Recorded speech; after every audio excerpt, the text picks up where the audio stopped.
Lake অ্যাভিনিউয়ে রাস্তা সারাইয়ের সময় আগুন লেগে গেল। বিস্ফোরণের ঘটনা। পেলোডার দিয়ে মাটি খুঁড়তে গিয়ে বিদ্যুতের তার থেকে আগুন লাগলো, বিস্ফোরণ হলো।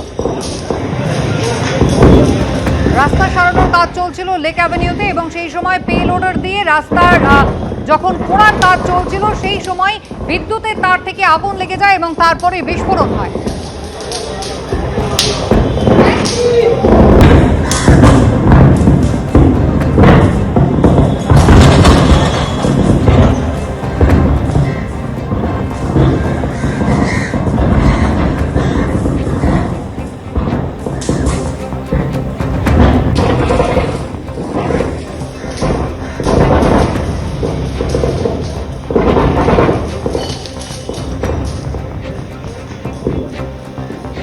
লেক অ্যাভিনিউয়ের ছবি আপনারা দেখলেন, কিভাবে এই ঘটনা ঘটলো, এখন কি পরিস্থিতি জানবো। সরাসরি চলে যাব আমাদের প্রতিনিধি আবির দত্তের কাছে। আবির, দেখো সরাসরি সেই ছবিটা দেখাবো। আমরা দাঁড়িয়ে রয়েছি লেক অ্যাভিনিউতে এবং এখানে দেখলেই দেখা যাচ্ছে যে এখানে রাস্তা সারাইয়ের কাজ চলছিল। সামনে পেলোডার গাড়ি রয়েছে এবং এই গাড়ি যখন রাস্তা সারাইয়ের করছিল তখন হঠাৎ করেই এখানে দেখা যাচ্ছে যে রাস্তা থেকে বিস্ফোরণ হতে শুরু করে এবং এখান থেকে আগুন জ্বলতে শুরু করে। দমকল, পুলিশ তারা এখানে রয়েছেন। এখনও পর্যন্ত ধোঁয়া বেরোচ্ছে এবং স্থানীয় বাসিন্দারা দেখাচ্ছিলেন যে কীভাবে এখানে দাও দাও করে আগুন জ্বলে উঠেছে রাস্তা থেকে এবং স্বাভাবিকভাবেই এখানে একটা আতঙ্কের বাতাবরণ তৈরি হয়ে গিয়েছিল। এবং এখনও পর্যন্ত এখানে যে ধোঁয়া দেখা যাচ্ছে এবং এই পেলোডারের যে গাড়িটা এখানে চলছিল সম্ভবত নিচে বেশ কিছু তার ছিল এবং সেগুলো ছিঁড়ে গিয়েই এই কিন্তু বিপত্তি। এবং এখানে প্রচুর মানুষ বসবাস করেন, প্রচুর দোকান রয়েছে এবং তাদের মধ্যেও একটা কিন্তু আতঙ্কের বাতাবরণ তৈরি হয়েছে। পুরো যখন বিষয়টা হলো, কি আপনারা কি শব্দ শুনলেন বা বিস্ফোরণের শব্দ শুনলেন? হঠাৎ বিস্ফোরণের একটা আওয়াজ হলো, প্রচণ্ডভাবে একটা অগ্নিসংযোগ, মানে বিরাট আগুন জ্বলছিল। তখন আমরা খবর পাই যে এখানে এরকম হচ্ছে। তখন আমাদের স্থানীয় কাউন্সিলর মনীষা বোসকে আমরা আমি বলছি যখন এখানে এই জিনিসটা হলো তখন এখানে কি দাও দাও করে আগুন জ্বলল? একদম একদম একদম কতটা ভয় পেয়ে গেছে? সবাই ভয় পেয়ে গেছিল, প্রত্যেকটা মানুষ এখানে ভয় পেয়ে গেছে। তারপরে পুলিশ এসছে, ফায়ার ব্রিগেড এসছে। এখানে কি রাস্তা সারাইয়ের কাজ চলছে? রাস্তার কাছে সারাই গাড়ি হচ্ছিল, তার জন্য ওখানটা হয়েছে। তারপরে এই যে পেলোডার গাড়িটা সামনে দাঁড়িয়ে রয়েছে, এই গাড়িটাই সম্ভবত চালাচ্ছিল না? এইটা চালাচ্ছে, সকালবেলার থেকে চালাচ্ছিল। তার নিচে কি ইলেকট্রিকের তার ছিল? ইলেকট্রিকের তার ছিল, সেটাতেই শর্ট সার্কিট হয়ে এখানে অগ্নিসংযোগ। দেখা যাচ্ছে তাহলে কি এই যে গাড়িটা যখন চালানো হচ্ছিল আরো কি একটু মানে বুঝে শুনে চালানো উচিত ছিল? একদিকে বৃষ্টি হয়েছে, মাটি ভেজা, এই বিষয়টা কি দেখা উচিত ছিল বলে মনে করেন? হ্যাঁ, সে তো নিশ্চয়ই এটা দেখা উচিত ছিল। এটা ইলেকট্রিক কেবিল রয়েছে এখানটায়, সেই হিসাবে তো থাকা উচিতই ছিল দেখা। আপনি মোবাইলে ভিডিও করেছেন, দেখি একটু একবার আমরা দেখে নেবো তার মোবাইলের ভিডিও। একজন স্থানীয় দেখাচ্ছেন কিন্তু এই যে জায়গাতেই ঘটনা ঘটেছে সামনে এই যে গাড়িটি এখন বর্তমানে কাজ করছে না। গাড়িটিকে দাঁড়াতে বলা হয়েছে। আমরা দেখছি পুলিশের সঙ্গে দমকলও কথা বলছে। এখানে ইতিমধ্যে দমকলের একটি ইঞ্জিন আমরা দেখছি, কিন্তু যেভাবে দাও দাও করে আগুন জ্বলে উঠছে এবং বিস্ফোরণের একের পর এক শব্দে আতঙ্কের কথা স্থানীয়রা বলছেন। এবং তার সাথে সাথে আমরা দেখলাম যে স্থানীয়রা এটাও জানাচ্ছেন যে নিচে কেবিলের তার ছিল, সেই তার ছিঁড়ে গেছে। এবং আমরা জানি সকাল থেকে আজকে বৃষ্টি পড়ছিল, কিন্তু সকাল থেকে বলতে বলতে একটি ভিডিও আমরা দেখছি স্থানীয় বাসিন্দা আপনার তোলা, একের পর এক বিস্ফোরণ হচ্ছে দেখা যাচ্ছে।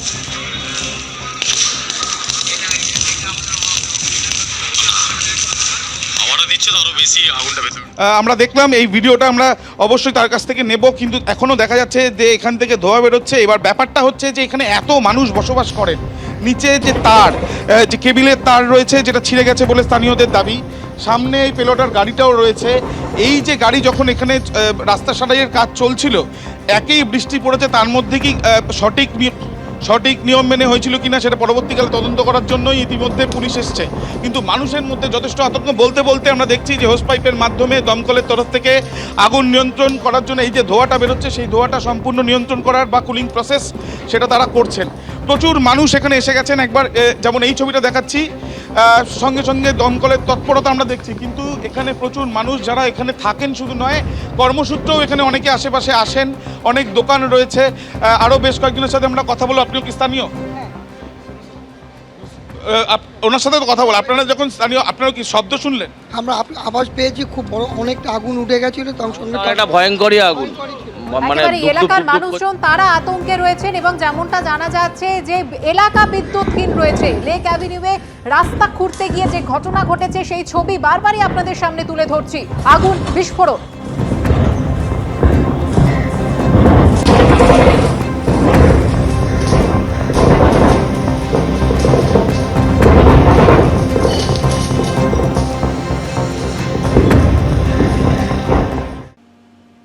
দুয়ারে বিধানসভা ভোট, আর ভোটের আগে রাজ্যবাসীর উদ্দেশ্যে খোলা চিঠি দিলেন প্রধানমন্ত্রী, যেখানে পশ্চিমবঙ্গবাসীর উদ্দেশ্যে শুধু বার্তাই নয়, ফের পরিবর্তনের ডাক দিলেন নরেন্দ্র মোদী।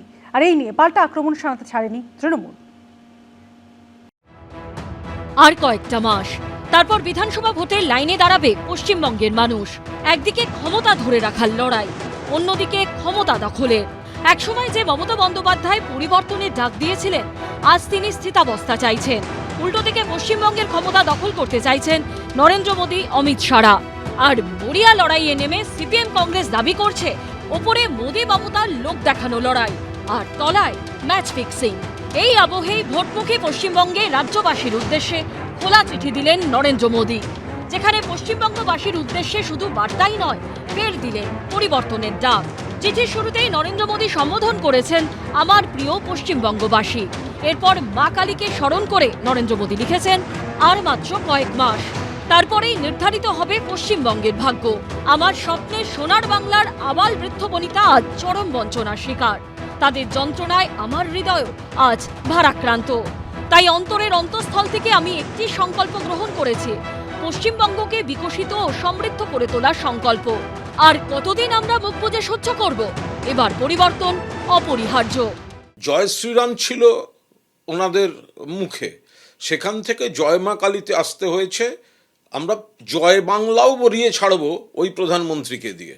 তিনি ড্যামেজ কন্ট্রোলে এখন মা কালীর দ্বারস্থ হতে যাচ্ছেন। তো এইসব বলেছেন, মানুষ প্রত্যাখ্যান করেছে। 24 সালে একই কথা বলেছেন, লোকসভার সিট কমে গেছে ওনাদের, আমাদের বেড়েছে। 26-এও বলছেন, মুখের কথা নয়, নাটকবাজি নয়, বাংলার সম্মান অধিকার প্রাপ্য দিন। কেন জয় মা কালী বাংলার মানুষকে কি জয় মা কালী বলা যায় না? আমরা তো জয় মা কালী, জয় মা দুর্গা দিয়েই তো বড় হয়েছি। সুতরাং মাননীয় প্রধানমন্ত্রী জয় মা কালী বলবেন, এটা তো আলাদা কিছু নেই। পশ্চিমবঙ্গবাসীর উদ্দেশ্যে চিঠিতে প্রধানমন্ত্রী লিখেছেন, প্রিয় পশ্চিমবঙ্গবাসীর কাছে আমার বিনীত আবেদন, আপনারাও এই উন্নয়ন যজ্ঞে শামিল হন। আপনাদের সেবা করার একটি সুযোগের জন্য আমি অধীর আগ্রহে অপেক্ষা করছি। এমন একটি সুযোগ যেখানে কবিগুরুর ভাষায় চিত্ত যেথা ভয় শূন্য, উচ্চ যেথা শীত। সেখানে দুর্নীতি ও অপশাসন থেকে মিলবে মুক্তি, মা বোনেদের নিরাপত্তা হবে সুনিশ্চিত, ঘরের ছেলে মেয়েদের আর কাজের সন্ধানে ভিন রাজ্যে পাড়ি দিতে হবে না, বাংলার সংস্কৃতি ফিরে পাবে তার হৃত গৌরব। এতদিন আপনি কোথায় ছিলেন? পৃথিবীর কোন দেশে ছিলেন এতদিন? সারা বছর তো দেখি আপনি পৃথিবীর বিভিন্ন দেশে ঘুরে বেড়াচ্ছেন। ভোটের আগে বাংলা কথা মনে পড়াতে প্রথম প্রশ্ন, হঠাৎ করে নির্বাচন আগে বাংলার খাতিরদারি কেন? দ্রুত পশ্চিমবঙ্গ জুড়ে পরিবর্তন যাত্রা শুরু করবে বিজেপি। যাত্রা শেষে ব্রিগেডে হবে সভা, উপস্থিত থাকবেন নরেন্দ্র মোদী। রাজীব চৌধুরী, শিবাশিস মৌলিক ও পূর্ণেন্দু সিংহর রিপোর্ট, এবিপি আনন্দ। এবিপি আনন্দ, এগিয়ে থাকে, এগিয়ে রাখে।